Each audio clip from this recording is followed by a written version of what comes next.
How to use Afterpay on Cash App. Firstly, you will need to understand what Cash App is and the integration. Cash App now supports Afterpay as a payment option for eligible purchases. Afterpay lets you split purchases into 4 interest-free payments. You can only use it where Cash App supports Afterpay.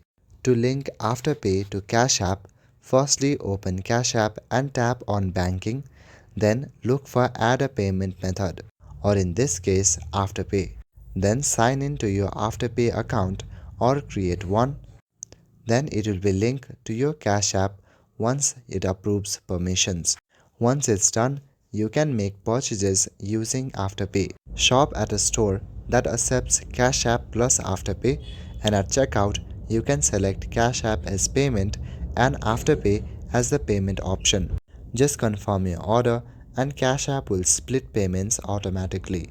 That's all for today. Thank you.